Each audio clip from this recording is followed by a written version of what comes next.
Mientras más penetra la humanidad en los misterios de la vida, más urgente se le hace la búsqueda de sus orígenes. Surgió la vida gradualmente de una criatura unicelular.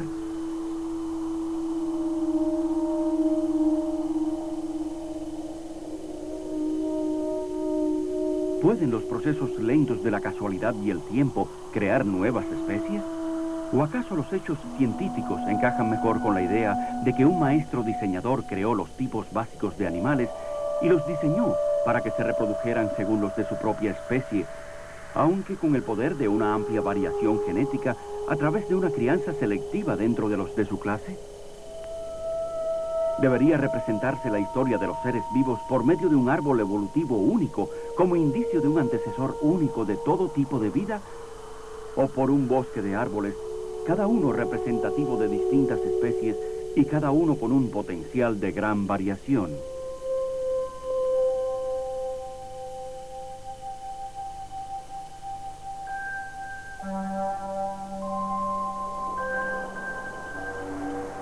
Orígenes. ¿Cómo se formó el mundo? Con el profesor Dr. A.E. Wilder Smith de las universidades de Oxford, Reading, Londres y Ginebra. Producido por Standard Media International, Hilversum, Holanda y Eden Films, Mesa, Arizona.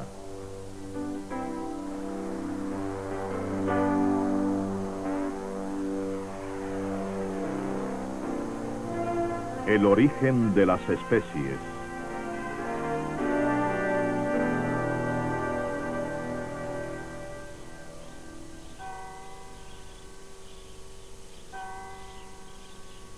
En el condado inglés de Kent yace la tranquila villa de Down. Si no hubiese vivido en ella un hombre famoso, tal vez nunca la hubiéramos oído mencionar, y el pueblito hubiese permanecido dormido entre sus pastos y arboledas.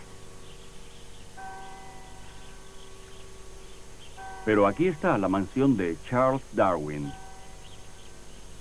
Hoy es un museo dedicado a él y a su trabajo.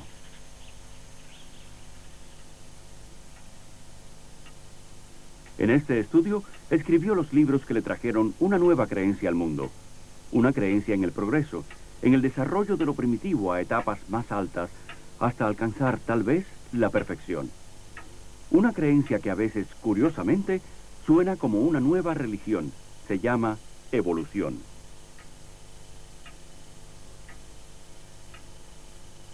Tengo aquí conmigo una copia de la primera edición del libro El origen de las especies de Charles Darwin, publicada en 1859. El libro causó un gran alboroto en todas partes del mundo cuando salió.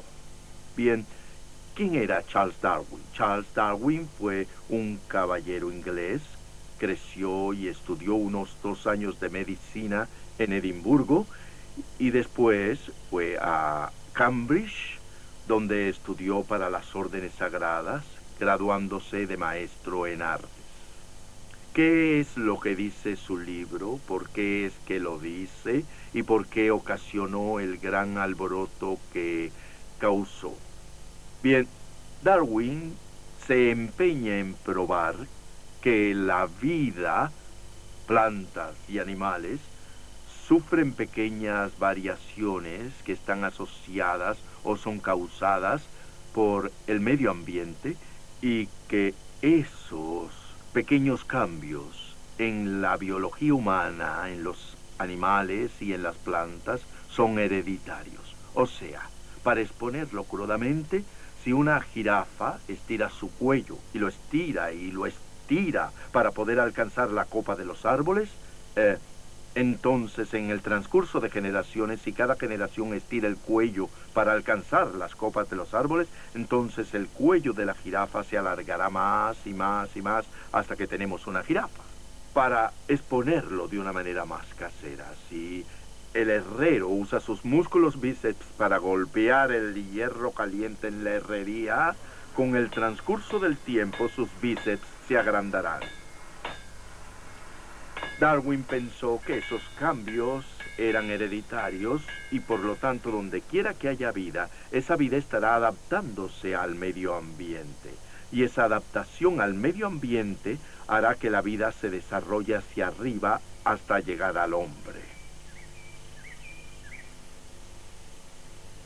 Bien, cuando Darwin era muy joven, no entró a las órdenes sagradas, sino que le ofrecieron un trabajo de naturalista en este barco. Aquí tenemos este pequeño modelo de El Sabueso, en el cual viajó por 5 años alrededor del mundo haciendo su trabajo de naturalista.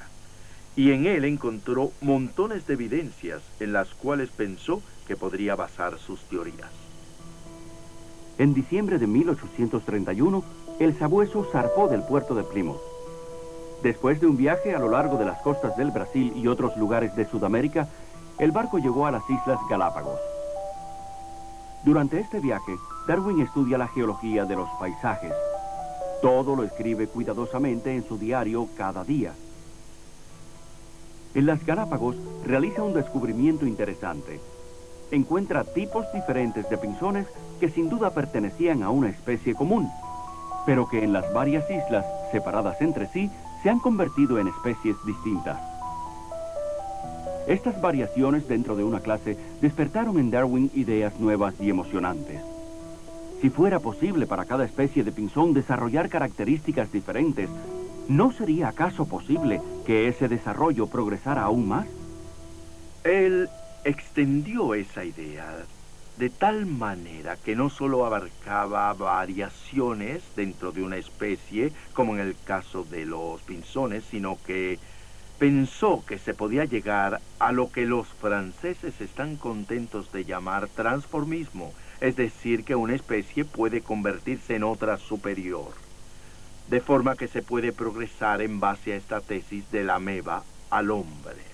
Según esta tesis, las pequeñas variaciones son hereditarias y transmitidas de manera que se va teniendo una evolución gradual con el paso de muchos años, un gran número de años, desde las formas más simples de vida hasta las formas de vida más desarrolladas, entre las cuales solemos incluirnos los seres humanos.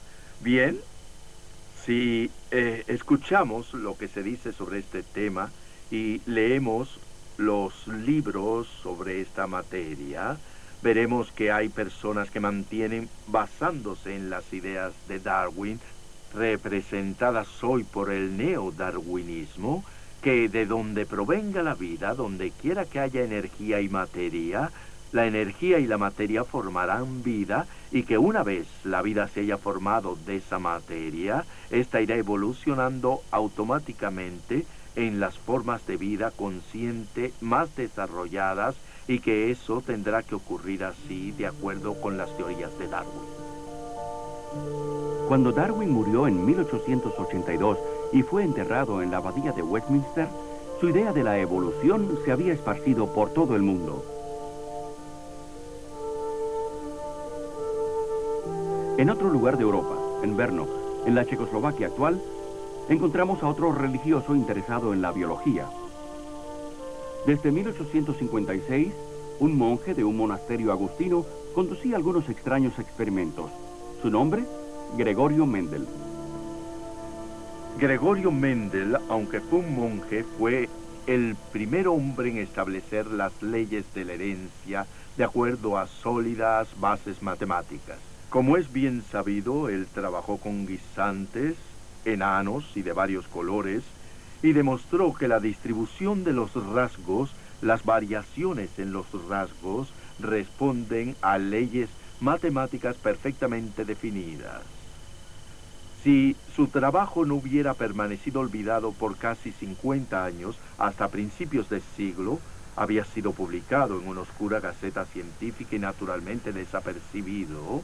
Si su trabajo en las matemáticas de la herencia hubiese sido conocido, hubiera evitado una enorme cantidad de especulaciones que surgieron más tarde sobre el origen de las especies.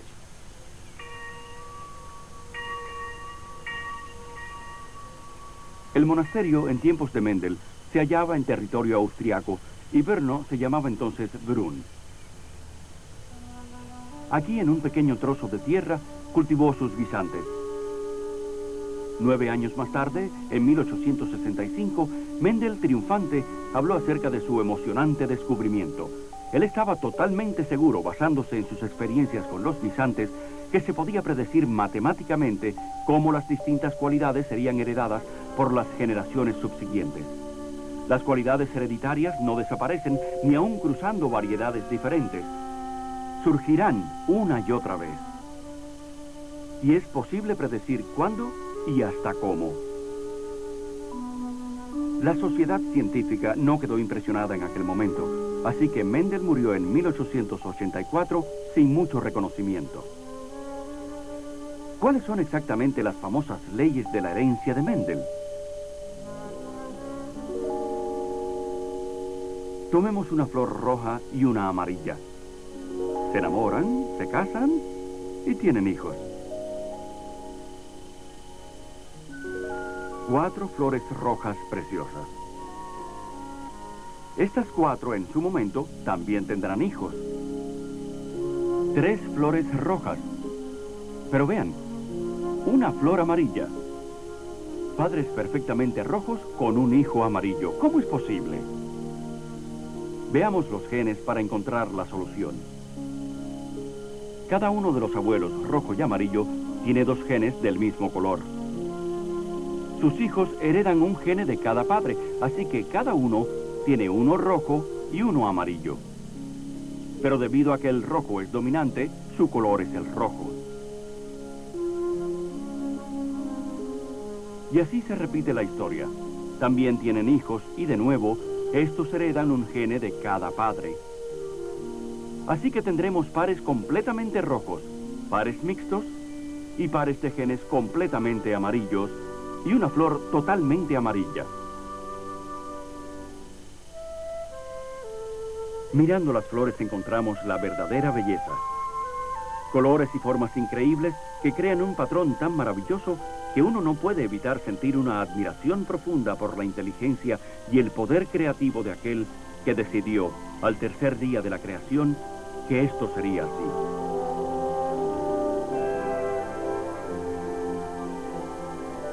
Y Dios dijo, produzca la tierra hierba verde, que dé semillas según su especie, y árboles fructíferos que den fruto conforme a su especie, de los cuales cada uno tiene su propia semilla, según la especie suya. Y fue así, y vio Dios que era bueno.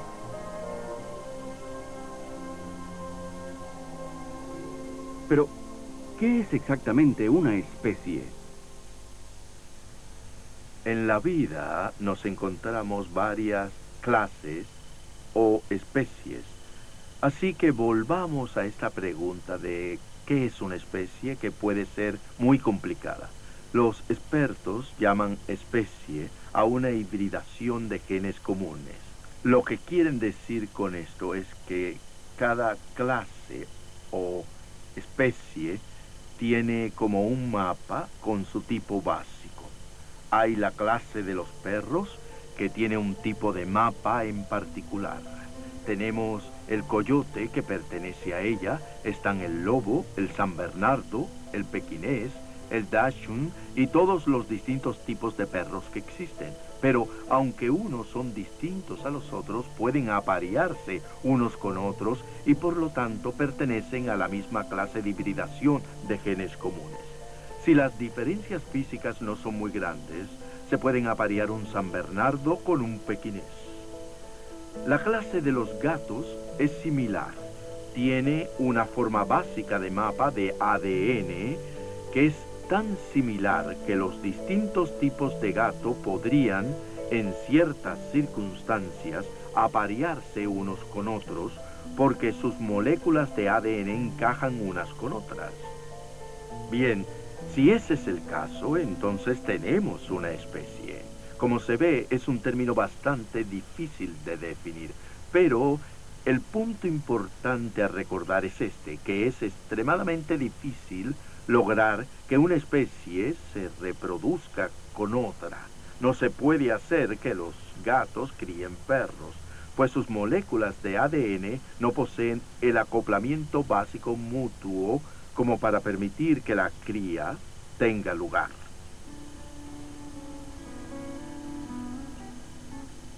Pero a veces ocurre algo en las moléculas de ADN y en los cromosomas. Se produce una alteración a la que llamamos mutación. En 1886, un holandés llamado Hugo de Vries, mientras recogía flores silvestres, descubrió algo emocionante.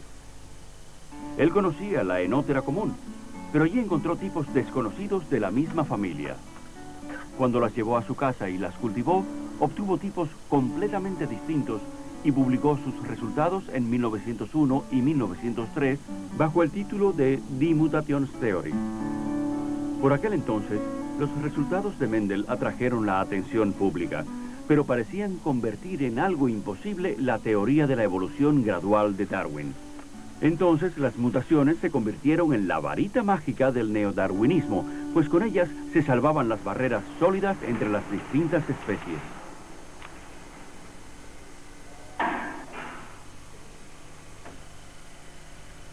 Pero, ¿por qué ocurren las mutaciones?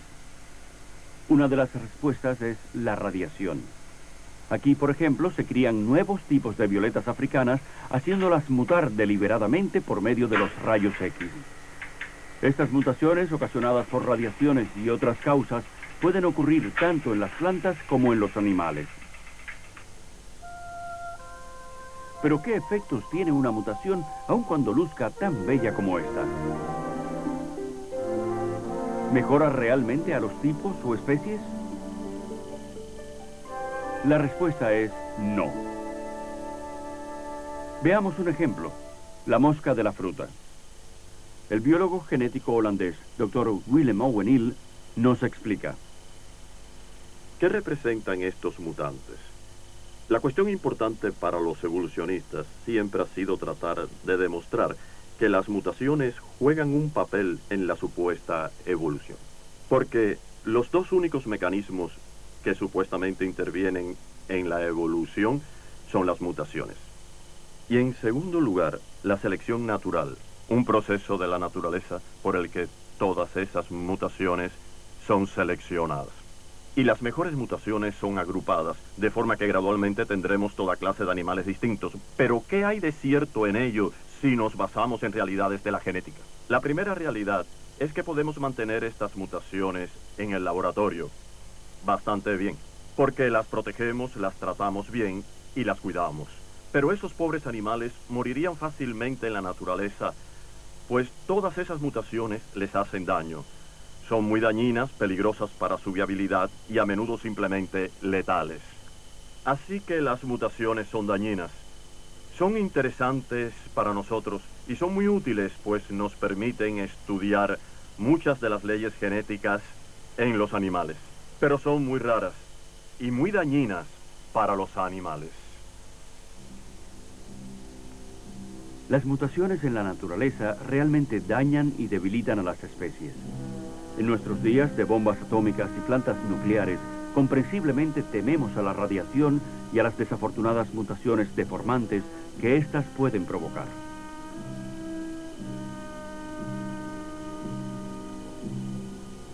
Pero ¿puede la selección natural ayudar favoreciendo pequeñas mutaciones positivas y ayudándolas a formar nuevas especies más fuertes?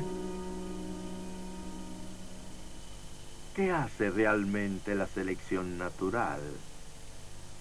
Veamos algunos ejemplos. Supongamos que tenemos un organismo que sufre cierto número de mutaciones y el 95% de esas mutaciones son negativas, o sea, un obstáculo para el organismo. Lo que la selección natural hará será eliminar con el tiempo aquellos organismos que son menos adecuados a su medio ambiente.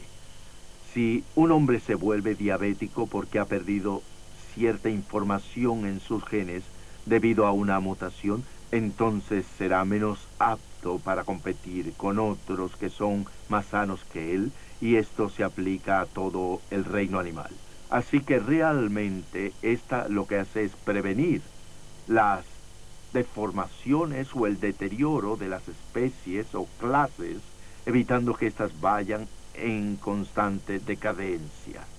Veamos ahora la otra cara. Supongamos que tenemos un organismo que sufre una mutación, el 1 o el 2%, lo cual es superior al promedio, con lo cual tiene una ventaja. Bien, si el organismo tiene algún tipo de ventaja, digamos que empieza a desarrollar un ojo, que es una lombriz que empieza a desarrollar un ojo.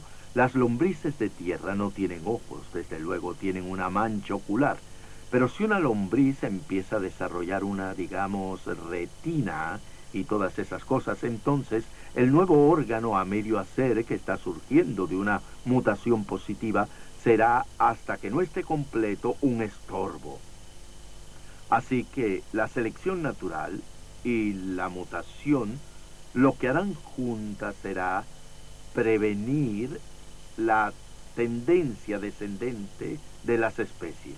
Pero realmente jamás se preocuparán de si una especie toma una dirección ascendente, porque la selección natural cuidará de que se produzcan mejores lombrices, por así decir, pero no lombrices que son mitad otros animales, digamos que mitad serpientes o mitad anfibios, algo así, porque de acuerdo con la propia teoría de Darwin, estos estarán en desventaja. Darwin pensó que la selección natural, la lucha por la vida y la supervivencia del más fuerte causaría una lenta pero irresistible evolución de una especie en otra. De la materia sin vida a las formas de vida primitivas, de las formas de vida primitivas a otras más complicadas, de las algas y amebas hasta los monos y el hombre. Pero Darwin estaba definitivamente equivocado. La selección natural misma lo impide. Toda la teoría está basada en la idea de que no se puede conseguir por casualidad un nuevo organismo completo de golpe, una macromutación, sino que ha de ser por pequeños cambios. Pero esos pequeños cambios hacia algo mejor será una desventaja para la especie hasta que se hayan completado. Y como nunca se completan, la selección natural evitará la tendencia ascendente al igual que evita la tendencia descendente. Y siendo ese el caso, podemos afirmar como un hecho el que las especies, humanos, animales y plantas, han permanecido constantes durante todos estos años por este mecanismo de realimentación que el propio Darwin anunció. Lo que él no vio es que impediría la tendencia, la lenta tendencia ascendente, con la misma efectividad con la que impide la tendencia descendente.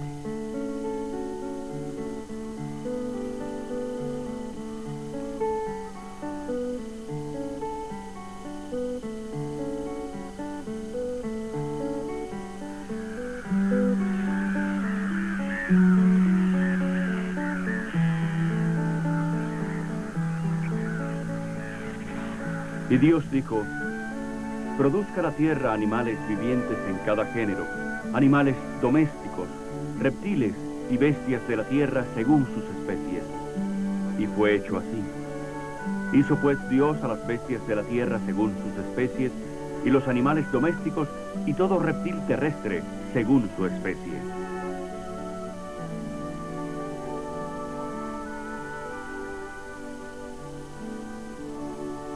Cuando la Biblia dice que Dios hizo a los animales y al hombre y a las plantas según su especie, para que se reprodujeran según su especie, nos encontramos con una verdad científica totalmente básica que es tan cierta hoy como cuando Moisés la escribió.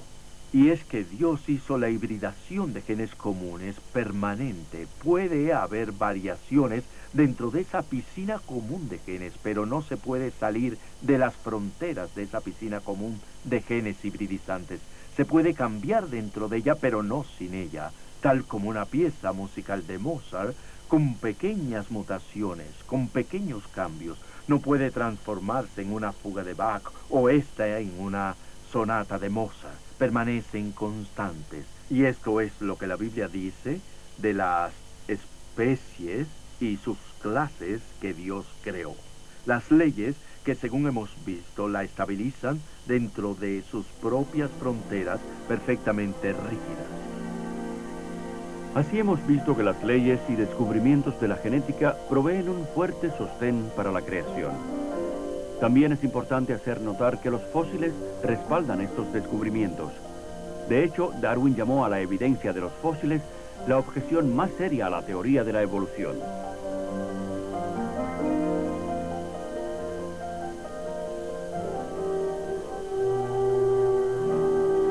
El doctor Gary Parker es uno de varios evolucionistas que han cambiado de idea y se han vuelto creacionistas convencidos después de estudiar profundamente este asunto. Para la mayoría de la gente, los fósiles y la evolución caminan mano a mano, cuando en realidad los fósiles son un obstáculo avergonzante para la teoría de la evolución y son un fuerte respaldo para el concepto de creación.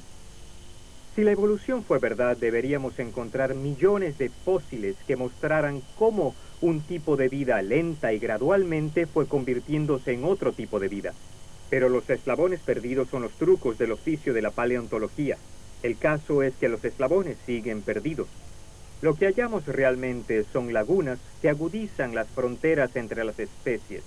Son esas lagunas las que nos proporcionan la evidencia de una creación de clases distintas. En realidad hay lagunas entre cada una de las principales clases de plantas y animales. Faltan millones de formas de transición. Lo que encontramos son clases separadas y complejas que apuntan hacia la creación.